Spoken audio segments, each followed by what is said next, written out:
So we have The Boys in the Band, the stage play from 1969 by Mark Crowley that was made into a film in 1970 by Academy Award-winning director William Friedkin. Fuck yeah!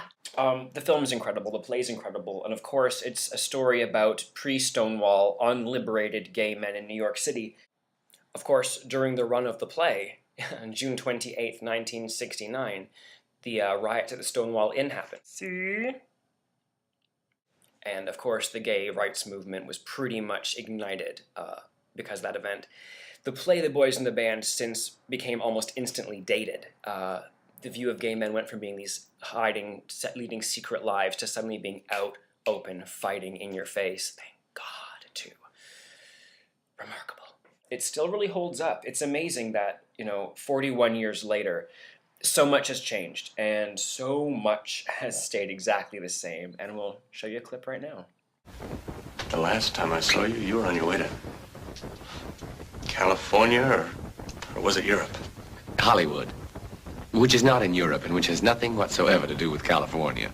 Well, I've never been there myself, but I would imagine it must be awful. Everyone must be terribly cheap. No, not everyone. Alan, I'd like to try to explain about What's there to explain? Sometimes you can't invite everyone to every party, and some people take it personally, but I'm not one of them. I should apologize for inviting myself. But that's not exactly what I meant. Your friends all seem like very nice guys. That Hank is really a very attractive fellow. Yes, he is. We've got a lot in common. What's his roommate's name? Larry. And what does he do? He's a fashion photographer. And I like Donald, too. The only one I didn't seem to care too much for is... what's his name? Emery? Yes, Emery. Well, I just can't stand that kind of talk. It just grates on me. What kind of talk, Alan? You know what I mean. His brand of humor, I suppose. Well, he can be quite funny sometimes. I suppose so, if you find that sort of thing amusing. It's just he seems like such a goddamn little pansy.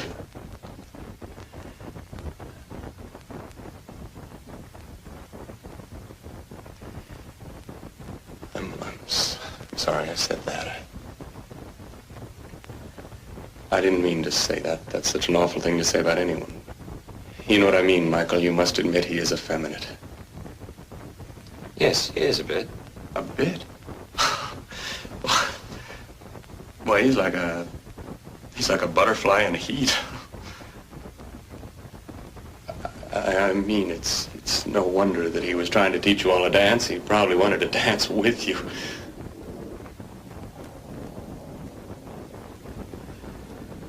Oh, come on, man. You know me. You know how I feel. Your private life is your own affair. No, I don't know that about you.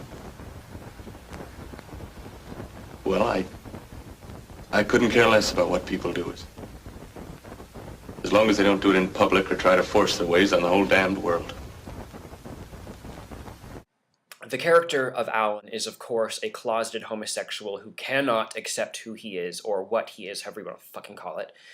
And it's really amazing that his archetype, his character, has stayed exactly the same 41 years later. We still have these guys who, whatever stage they're in accepting their homosexuality, are still very, very angry towards the gay men who don't hide it the way that they feel they have to.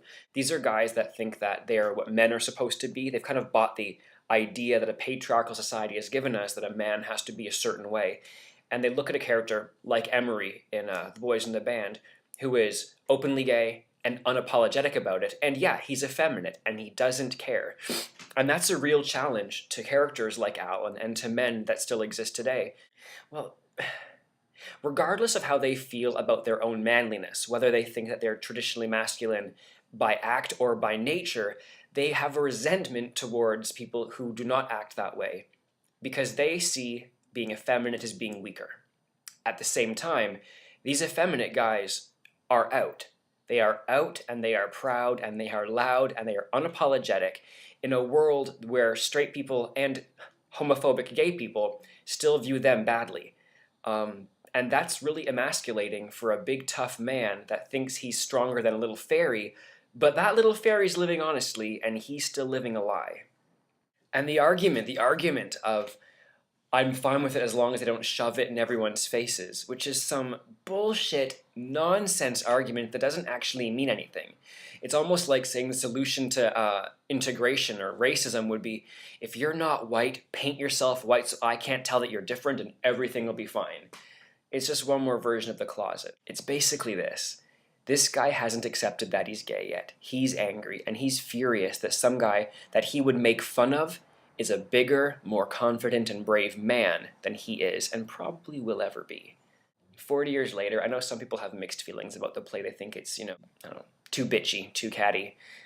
We owe Mark Crowley a big fucking thank you for writing this play, and for William Friedkin for filming it so brilliantly with that incredible cast remaining intact.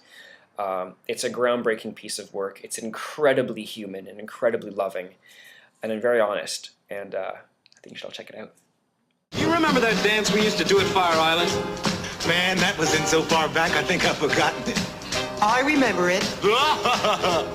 1, 2, 1, Oh, 2. Christ. Single, single, dip. All right. Woo! Wait a 1, minute. 2, 3, 4. Here's the geriatrics rockettes. Get him up there, man!